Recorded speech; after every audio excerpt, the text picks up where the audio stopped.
Hello everyone, welcome to my channel Technobiz. Today we are going to talk about APIs. API means Application Programming Interface. It is an intermediate software which allows two applications to talk to each other. Okay, let me explain you with a simple example. When you go to a restaurant, you interact with the waiter, correct? You order him food, ask questions and pay the bill also, right? In this example, the waiter acts as an interface between you and the kitchen. Okay.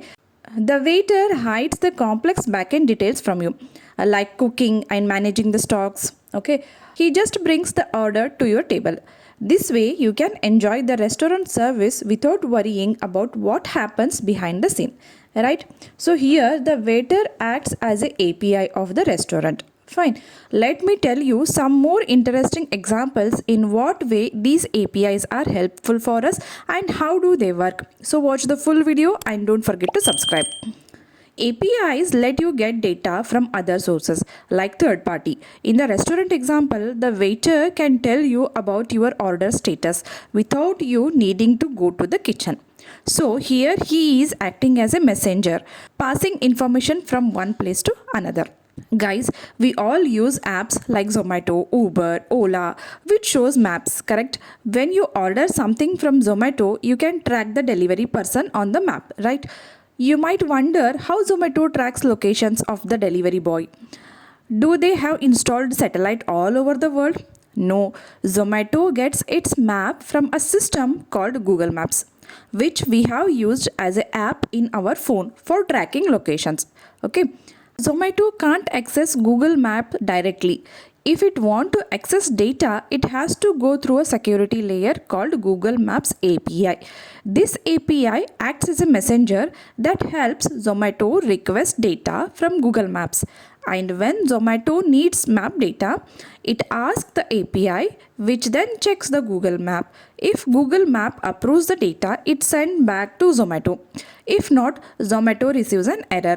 That's why if there is a network issue, you might not see the map nor be able to track your delivery. Okay. Another example will be weather app on your phone.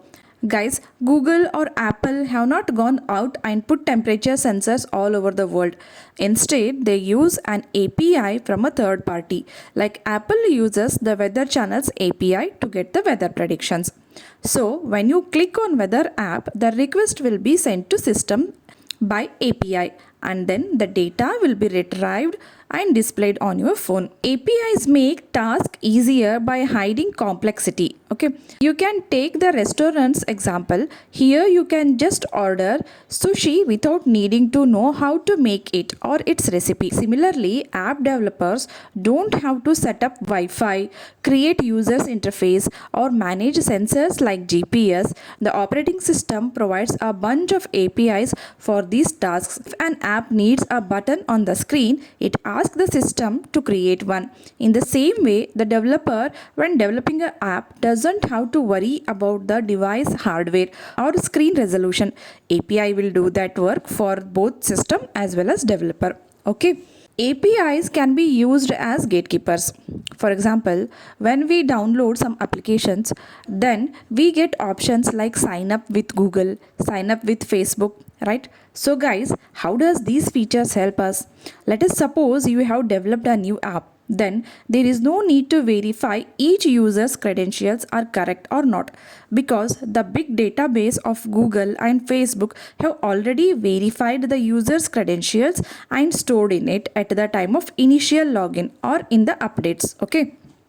So, these apps directly ask Google through Google's API or Facebook through Facebook's API that does a valid user exist in your database? If that valid user exists, then they give permission to enter in their app. Otherwise, they just deny the entry. And guys, the interesting part here is even the user can protect his personal data like email ID, username, password, phone number, etc.